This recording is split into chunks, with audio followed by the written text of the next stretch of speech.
بسم الله الرحمن الرحيم والنجم إذا هوى ما ضل صاحبكم وما من المشركين.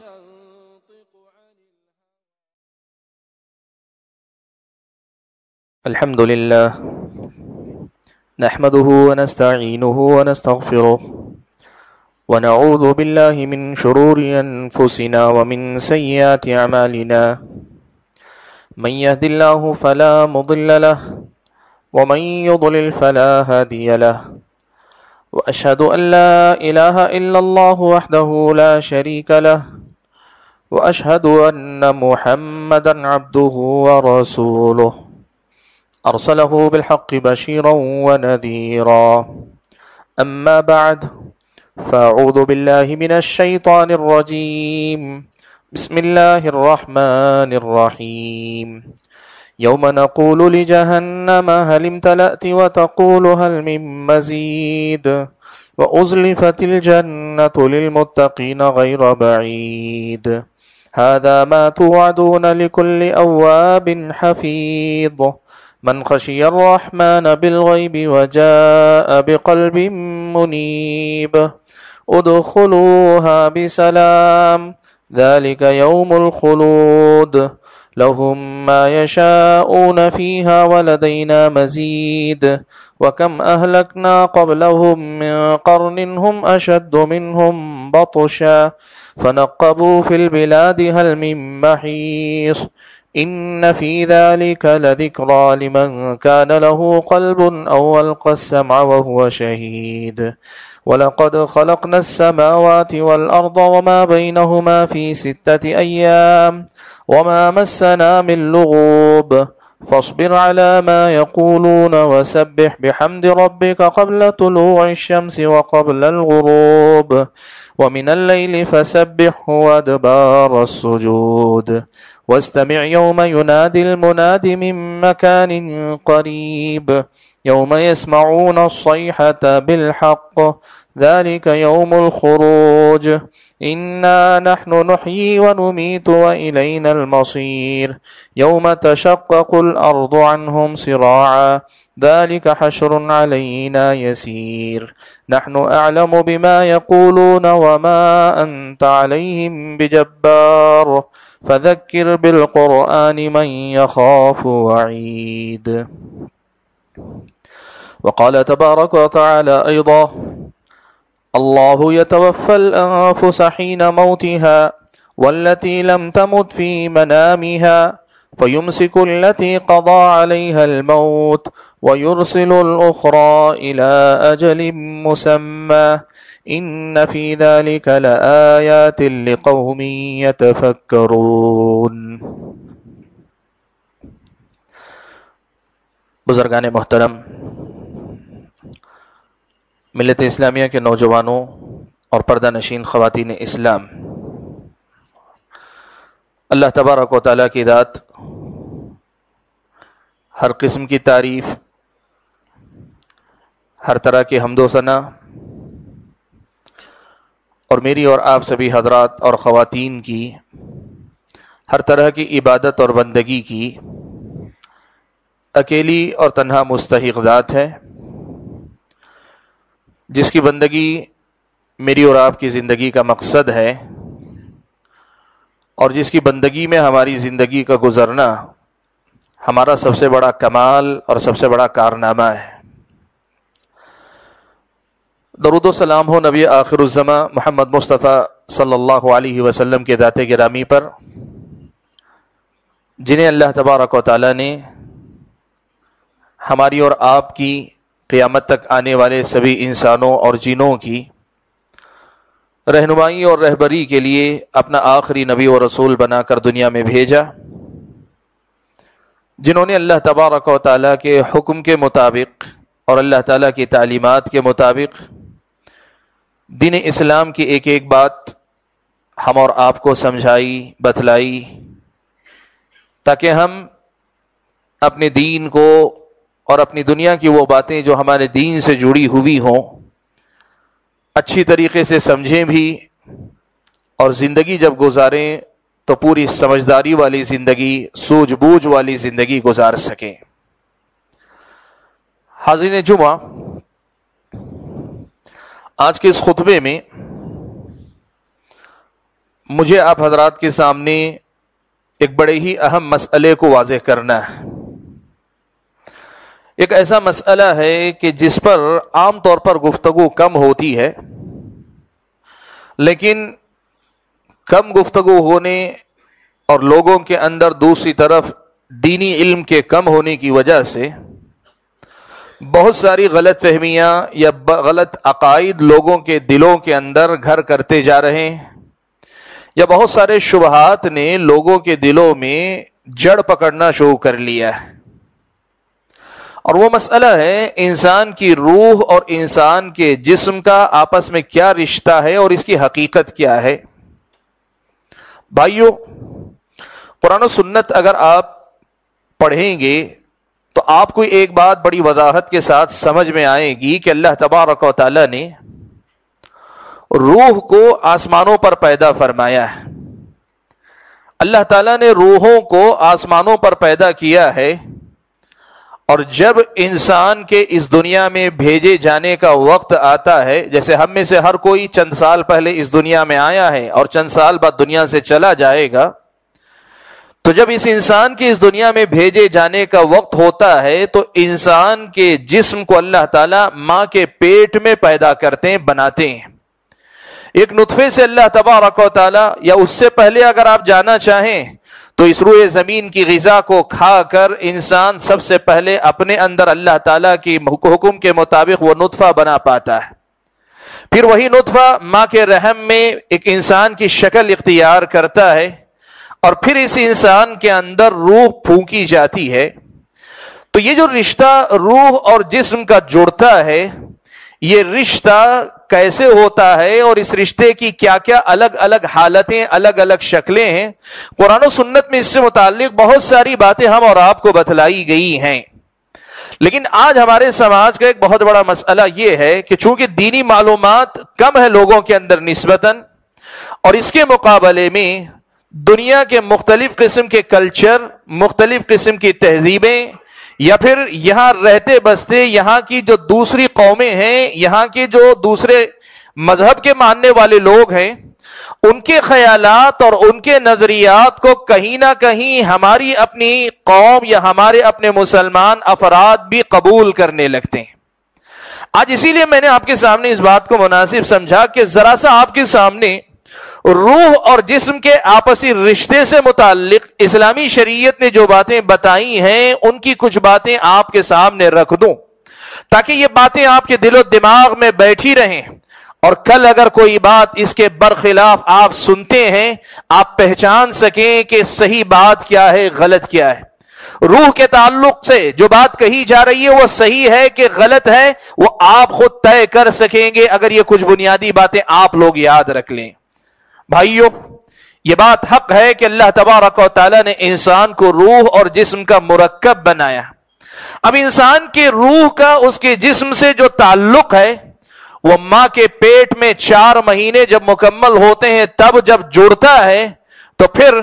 مختلف حالات سے گزرتے ہوئے کبھی الگ ہوتا ہے، کبھی جڑتا ہے، لیکن قیامت کے دن اٹھائے جانے کے بعد جو ہمیشہ کی جنت ہے یا ہمیشہ کی جو جہنم ہے، جیسے بندے کے اعمال ہوں گے، اللہ کا فیصلہ جیسے ہوگا، انسان کی روح کا اس کے جسم سے یہ رشتہ برقرار رہے گا، انسان کی روح کا اس کے جسم سے یہ تعلق برقرار رہے گا۔ یہ اسلامی شریعت نے ہمیں واضح طور پر بتایا۔ لیکن جس ملک میں، جس کلچر میں، جس ماحول میں، جن مذاہب کے ماننے والوں کے درمیان ہم رہتے ہیں، یہاں رہتے ہوئے روح اور جسم کے رشتے سے متعلق کچھ غلط فہمیاں ہمارے سماج میں عام ہیں۔ سب سے پہلی غلطی یہ ہے کہ بہت سارے لوگ، اور خاص طور پر بدھزم کے ماننے والے جو لوگ ہیں، بدھ مت کے ماننے والے جو لوگ ہیں، ان کے پاس یہ عقائد ہیں، ان کے پاس سے ہندو قوم کے اندر یہ عقائد آئے، اور ہندو قوم کے بعد کہیں نہ کہیں بعض مسلمانوں کے اندر بھی یہ عقائد آ گئے۔ وہ مثال دے کر سمجھاتے ہیں، کہتے ہیں کہ جب انسان کہتے ہیں تو اصل روح ہے، انسان جب کہتے ہیں تو روح ہے، اور انسان کو جو جسم دیا جاتا ہے یہ جو ہے سواری ہے، جیسے کوئی آدمی اپنے جانور پہ سوار ہوتا ہے، سفر طے کرتا ہے، اپنی سواری پہ اپنی گاڑی پہ بیٹھتا ہے، سفر طے کرتا ہے، منزل آتی ہے، اپنی گاڑی چھوڑ دیتا ہے اور اپنے کام پہ لگ جاتا ہے، اسے پھر اس کا پتہ نہیں رہتا کہ وہ سواری کس کی تھی، کہاں سے آئی تھی، کہاں گئی تھی۔ اس لیے وہ آدمی کیا کرتا ہے، وہ یہ کہتا ہے کہ پھر تم پہچان لو اپنے آپ کو کہ اگر عبداللہ آپ کو کہا جا رہا ہے تو وہ آپ کی روح کا نام ہے، آپ کے جسم سے اس کا کوئی لینا دینا نہیں ہے، آپ کا جسم آپ کی سواری ہے، آپ کا جسم آپ نہیں ہے، روح آپ ہیں۔ یہ عقیدہ بدھ مت کا عقیدہ ہے۔ بدقسمتی سے آپ یہ بات دیکھیں گے کہ مسلمانوں کے اندر جو لوگ تصوف کی دنیا سے تعلق رکھتے ہیں، اس سے ملتی جلتی باتیں ان کے اندر بھی پائی جاتی ہیں۔ اسی کا نتیجہ ہے کہ بدھ مت کے ماننے والوں کے نزدیک اگر کوئی آدمی اپنے آپ کو، اپنے جسم کو تکلیف میں مبتلا کر کے رکھتا ہے، جس قدر زیادہ اپنے جسم کو تکلیفوں میں مبتلا کرتا ہے، وہ اتنا ہی بڑا اللہ تعالیٰ کا ولی تصور کیا جاتا ہے۔ یہ ان کے پاس، بدھ مت کے ماننے والوں کے پاس۔ اسلام میں، اسلامی شریعت آپ کو یہ بتاتی ہے کہ یاد رکھو، انسان جسے کہا جاتا ہے وہ روح اور جسم دونوں کو مل کر بنتا ہے، روح اور جسم دونوں کو مل کر بنتا ہے۔ اس دنیا میں بھی آپ کہیں تو وہ آپ بھی ہیں، آپ کا جسم بھی ہے۔ قبر میں بھی جب آپ جائیں گے وہ آپ کا جسم بھی ہے، آپ کی روح بھی ہے، اور جب قیامت کے دن اٹھائے جائیں گے وہ آپ کا جسم بھی ہے، وہ آپ کی روح بھی ہے، اور جب جنت میں داخل کیے جائیں گے، اور اللہ حفاظت فرمائے ہم سب کی، اگر جہنم میں بھیجے گئے تب بھی آپ کا جسم اور آپ کی روح ساتھ جائے گی، یہ دونوں کے دونوں آپ کے ساتھ جائیں گے۔ یہ تصور رکھنا کہ روح ہی روح ہے، جسم کی کوئی حیثیت نہیں، اسلامی شریعت کی نظر میں یہ بہت ہی غلط تصور ہے۔ آپ یہ پہلی بات یاد رکھیں، اس لیے کہ یہ مسئلہ اگر آپ نے حل نہیں کیا نا، تب پھر غیر مسلموں کی طرح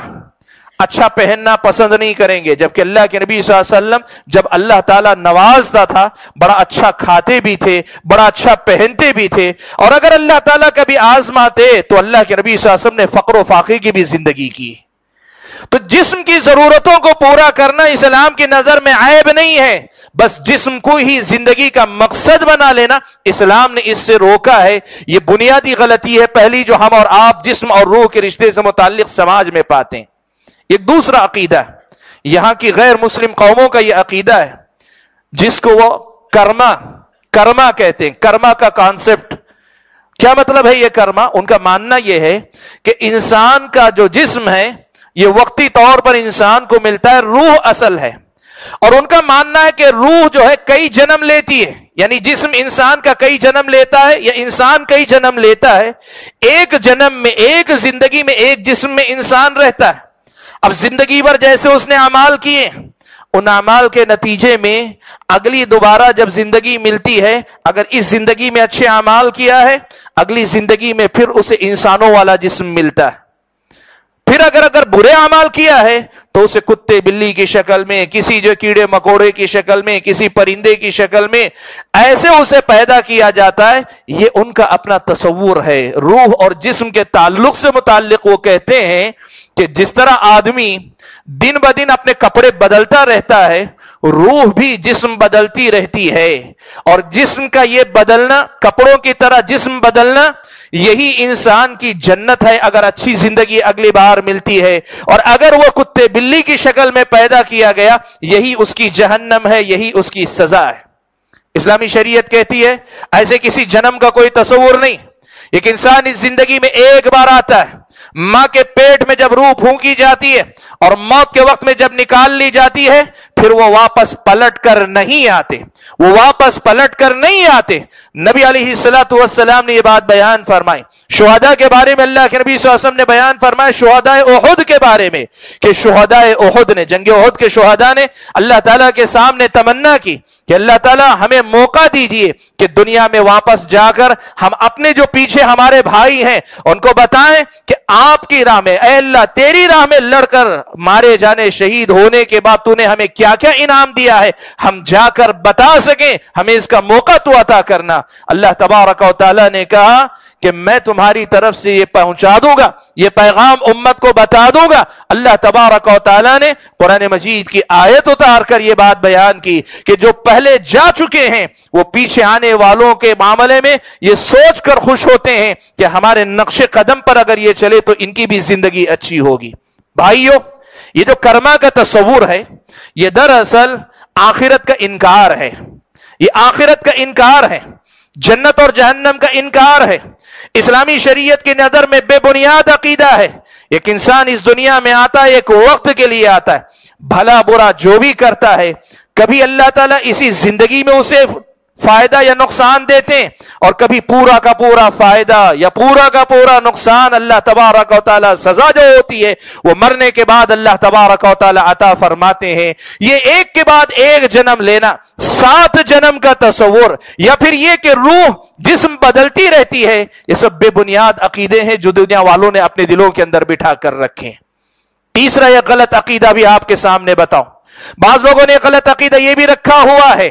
یہ بھی بدھ مت کی اصل میں پیداوار ہے, ہندو مت نے اسے قبول کیا, اور اس کے بعد بڑی عجیب بات یہ ہے کہ تصوف کی دنیا کے اندر بھی لوگوں نے اس کو اپنایا ہے. یہ عقیدہ کیا ہے؟ کہتے ہیں کہ یہ روح جو ہے یہی اصل میں انسان ہے. اب یہ جو جسم ہے, اس جسم کے اندر روح کو رکھا گیا ہے, تو اس روح کی حیثیت ویسے ہی ہے کسی پنجرے میں پرندے کو قید کر دیا گیا ہو. اس کی نجات کیا ہے؟ آدمی کو کوشش کس لیے کرنی چاہیے؟ کہتے ہیں جس طرح پنجرے میں قید پرندے کی خواہش ہوتی ہے کہ مجھے آزادی مل جائے, میں نکل جاؤں, ایسے ہی آدمی کی کوشش یہی ہوتی ہے کہ اس کی روح جسم اور جسم کے تقاضوں سے آزاد ہو جائے, اور یہی اصل میں زندگی کا امتحان ہے. ہندوانہ تصور بتا رہا ہوں, آپ اس کو صحیح نہ سمجھیں.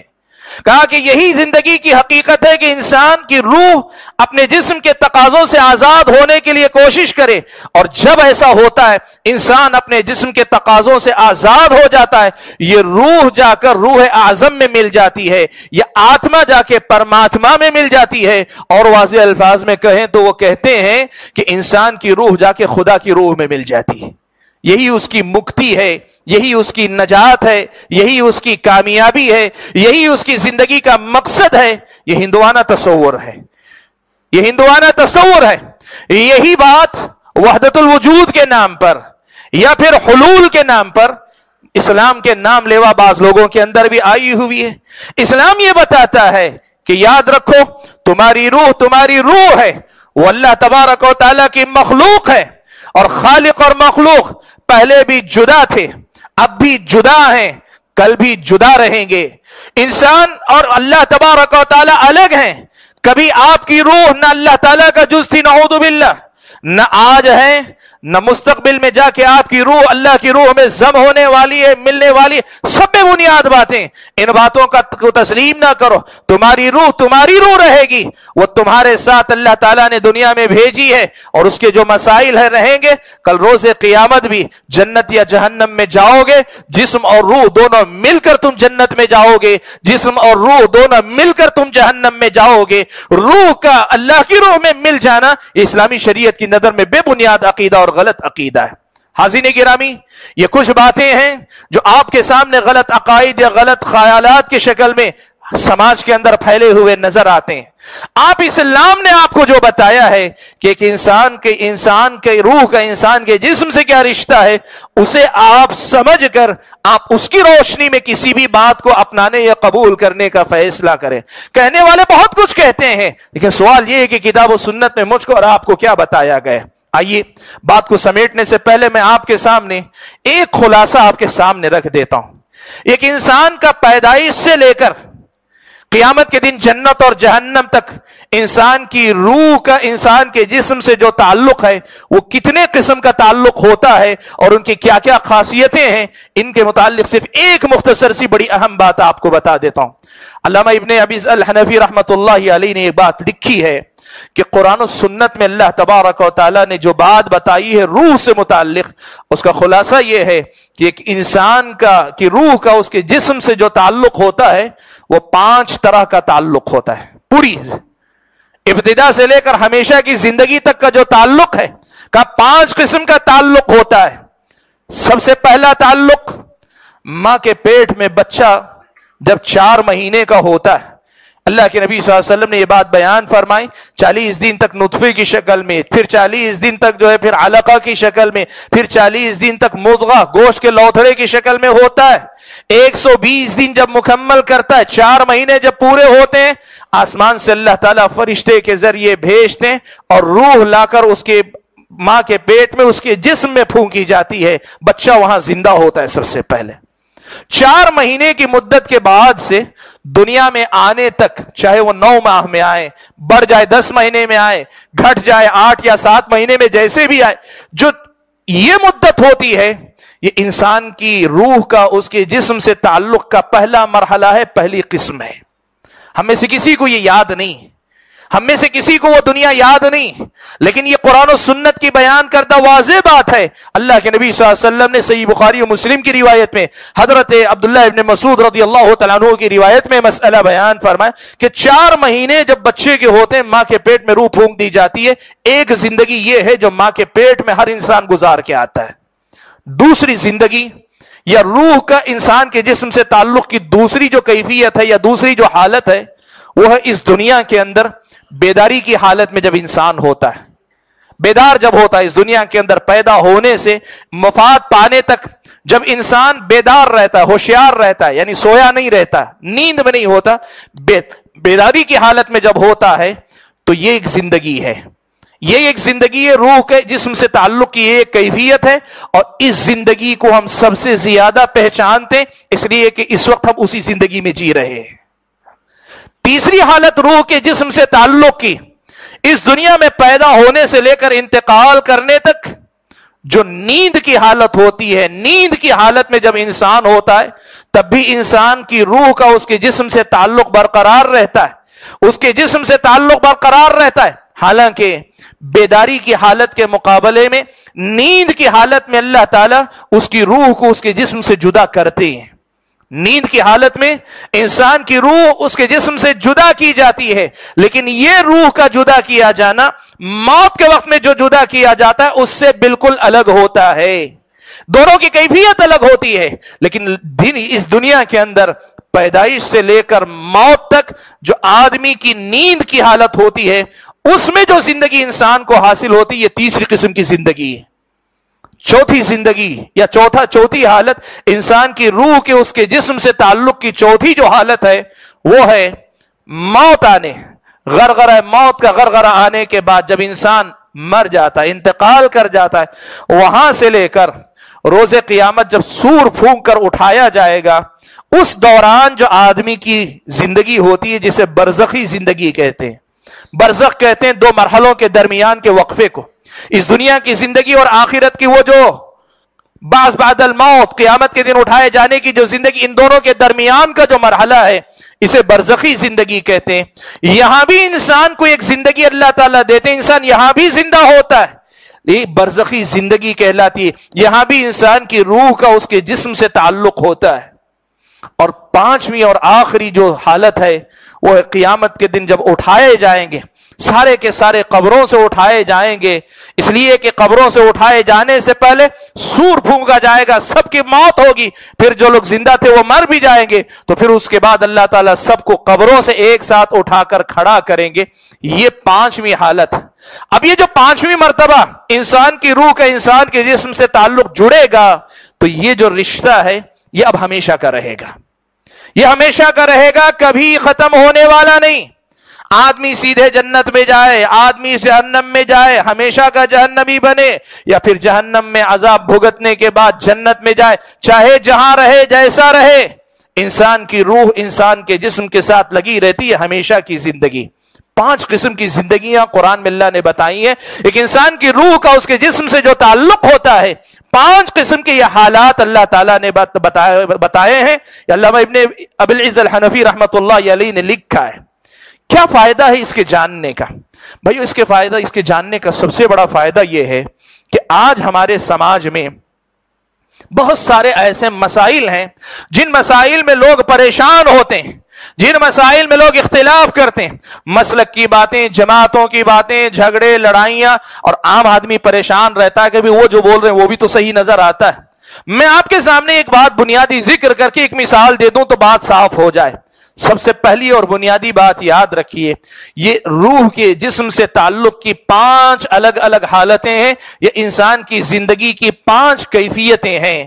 ان کی سب سے بڑی خصوصیت یہ ہے کہ ان میں سے ہر زندگی دوسری زندگی سے بالکل اللہ تعالیٰ نے مختلف بنائی ہے۔ ماں کے پیٹ میں کیا کچھ ہوا، ہم سب کو زندگی گزار کر آئے ہیں، لیکن بتائیں ہم میں سے کس کو یاد ہے کہ ہم بھی کسی دنیا میں رہے جسے ماں کا پیٹ کہتے ہیں؟ کسی انسان کو یاد نہیں ہے کہ اللہ تبارک و تعالیٰ نے اسے ماں کے پیٹ میں زندہ رکھا تھا، حالانکہ وہ بھی زندگی ہے۔ اسی طرح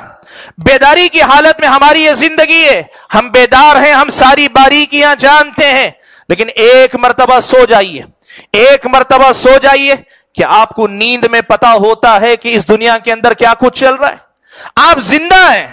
آپ زندہ ہیں، آپ کی روح ابھی اللہ تعالیٰ نے پوری طرح قبض نہیں کی ہے، موت کے وقت جیسے نکالی جاتی ہے ویسے نہیں نکالی۔ آپ زندہ ہو کر بھی، اس دنیا میں ہو کر بھی، بستر پہ آپ لیٹیں، میں اگر آپ کے بازو بیٹھ کر کچھ بولوں، آپ زندہ ہو کر بھی سن نہیں سکتے، زندہ ہو کر بھی دیکھ نہیں سکتے، آپ زندہ ہیں۔ اس لیے کہ آپ کی بیداری کی زندگی، یہ جو سونے والی نیند کی والی زندگی سے الگ زندگی اللہ تعالیٰ نے بنائی۔ اسی طریقے سے آپ یہ بھی جان لیں کہ مرنے کے بعد آدمی جب قبر میں ہوتا ہے، یا قبر میں جانے کے بعد جسم سڑ جاتا ہے، گل جاتا ہے، ختم ہو جاتا ہے، یا جسم انسان کا جل جاتا ہے، راکھ ہو جاتا ہے، کوئی درندہ کھا لیتا ہے، کوئی مچھلی نگل جاتی ہے، انسان کا جسم بظاہر ختم ہو جاتا ہے، دنیاوی زندگی کے اعتبار سے جسم ختم ہو گیا ہے، لیکن اللہ تعالیٰ نے اس جسم کو جس شکل میں بھی جہاں رکھا ہے وہ ایک الگ زندگی ہے۔ اس زندگی کو اس زندگی جیسا نہیں سمجھا جا سکتا، وہ ایک الگ زندگی ہے۔ اور پھر قیامت کے دن جب اللہ تبارک و تعالیٰ اٹھائیں گے، روز قیامت جب اللہ تبارک و تعالیٰ اٹھائیں گے، تب پھر اللہ تبارک و تعالیٰ کے سامنے بھی یہ بات آپ یاد رکھیں کہ وہ جو زندگی ہے ان دنیا کی زندگیوں سے بہت مختلف ہے۔ جب یہ مسئلہ آپ کی سمجھ میں آ جائے تب پھر یہ کہنا بہت آسانی کے ساتھ آپ کی سمجھ میں آ سکتا ہے کہ بہت سارے لوگ عام طور پہ یہ کہتے ہیں کہ انبیاء علیہم الصلاۃ والسلام اپنی قبروں میں زندہ ہیں، لوگ کہتے ہیں شہداء اپنی قبروں میں زندہ ہیں۔ یاد رکھنا یہ باتیں قرآن میں آئی ہیں، یہ بات حدیث میں آئی ہے کہ ہاں وہ زندہ ہیں، لیکن کون سی زندگی اس میں بیان کی گئی ہے؟ وہ برزخ کی زندگی ہے جو اللہ تعالیٰ نے بیان کی۔ انبیاء علیہم الصلاۃ والسلام کے بارے میں خود نبی علیہ الصلاۃ والسلام نے کہا، صحیح مسلم کی روایت میں اللہ کے نبی نے کہا، میں حضرت موسیٰ کے پاس سے گزرا تو دیکھا وہ اپنی قبر میں نماز پڑھ رہے ہیں، اپنی قبر میں نماز پڑھ رہے ہیں۔ اللہ تعالیٰ نے اللہ کے نبی صلی اللہ علیہ وسلم کو جیسے آخرت کے معاملات، جنت اور جہنم کا اللہ تعالیٰ نے دیدار کروایا تھا، ویسے اللہ تبارک و تعالیٰ نے برزخ کی زندگی کے بھی کچھ مناظر اللہ کے نبی صلی اللہ علیہ وسلم کو دکھلائے تھے۔ نبی علیہ الصلوۃ والسلام نے یہ بات بیان فرمائی، مسند بزار کی روایت ہے، حسن درجے کی روایت ہے، اللہ کے نبی صلی اللہ علیہ وسلم نے فرمایا الانبیاء فی قبورہم احیاء یصلون، انبیاء اپنی قبروں میں زندہ ہیں۔ لیکن یہ کون سی زندگی ہے؟ یہ کون سی زندگی؟ یہ برزخ کی زندگی ہے۔ مسئلہ کہاں آتا ہے؟ مسئلہ یہ ہوتا ہے کہ یہ جو زندگیاں ہیں، ماں کے پیٹ کی زندگی، دنیا میں بیداری کی حالت میں زندگی، دنیا میں نیند کی حالت میں زندگی، پھر موت کے بعد سے اٹھائے جانے تک کی برزخی زندگی، اور پھر قیامت کے دن اٹھائے جانے کے بعد ہمیشہ کی جو زندگی ہے، ان میں سے ہر زندگی الگ ہے، ہر زندگی کے مسائل الگ ہیں، اور ہر زندگی کے معاملات الگ ہیں۔ مسئلہ یہ ہوتا ہے کہ لوگ اس فرق کو نہیں سمجھنا چاہتے یا اس فرق کو یاد نہیں رکھتے، اور اسی کے نتیجے میں یہ تک کہتے ہیں کہ انبیاء شہداء وہ مرتے نہیں ہیں، وہ ہمیشہ زندہ ہوتے ہیں، اور ویسے زندہ ہوتے ہیں جیسے اس دنیا کے اندر زندہ ہوتے ہیں۔ یہ غلط فہمی ہے۔ وجہ کیا ہے؟ یہی روح اور جسم کے رشتے کی جو کیفیتیں قرآن و سنت میں آئی ہیں، یہ جو تفصیل آئی ہے، یہ جو اقسام ہیں، ان کے نہ سمجھنے کی وجہ سے یہ سارے مسائل پیدا ہوئے۔ حاضرین گرامی، بات بہت لمبی ہو سکتی ہے، لیکن میں آپ کے سامنے انہی بنیادی باتوں کو اصل میں ذکر کرنا چاہ رہا تھا. یہ بنیادی باتیں اگر میرے اور آپ کے دل و دماغ میں رہیں گی تو انشاءاللہ بہت ساری غلط فہمیاں دور ہو جائیں گی، اور بہت سارے سوالات جو عام طور پہ حیران کرتے ہیں، پریشان کرتے ہیں، ان سوالات کے جواب ہم اور آپ کو اس تفصیل میں مل جائیں گے، اور ان میں سے ہر مرحلے کے دلائل قرآن و سنت میں آپ کو تفصیل کے ساتھ ملیں گے. میں اللہ تعالیٰ سے دعا کرتا ہوں کہ اللہ تبارک و تعالیٰ مجھے اور آپ سبھی حضرات اور خواتین کو یہ ہمارے اور آپ کے جسم اور روح کا جو رشتہ، جو تعلق ہے، اور اس کی جو الگ الگ حالتیں، الگ الگ کیفیتیں قرآن و سنت میں بیان کی گئی ہیں، ان کو سمجھنے کی توفیق عطا فرمائے، اور ان کی روشنی میں جو صحیح باتیں ہیں ان کو ماننے، اور جو غلط فہمیاں لوگوں میں عام ہیں، غلط عقائد لوگوں میں عام ہیں، ان عقائد سے اپنے آپ کو بچانے کی توفیق عطا فرمائے. اللہ تبارک و تعالی مجھ کو اور آپ کو دین کی ہر بات صحیح انداز سے سمجھنے کی توفیق عطا فرمائے، اور جو بات ہم سمجھتے ہیں خود عمل کرنے کی توفیق عطا فرمائے، دنیا والوں کو بتانے کی توفیق عطا فرمائے. اللہ ہم سب کی مغفرت فرمائے، ہمارے والدین کی مغفرت فرمائے، تمام مسلمانوں کو اللہ تبارک و تعالی حسن عمل کی توفیق نصیب فرمائے. مسلمانوں کو جو پریشانیاں درپیش ہیں، چھوٹی بڑی جیسی بھی ہیں، اللہ تعالیٰ ان تمام پریشانیوں کو دور کر کے ہمارا والی، ہمارا مولا اللہ تبارک و تعالی ہو جائے. اللہ تبارک و تعالی جب تک دنیا میں رکھے ایمان اور اسلام پر قائم رکھے، اور جب اپنے پاس بلائے تو ایمان کی حالت میں بلائے. آمین. وآخر دعوانا ان الحمد للہ رب العالمین.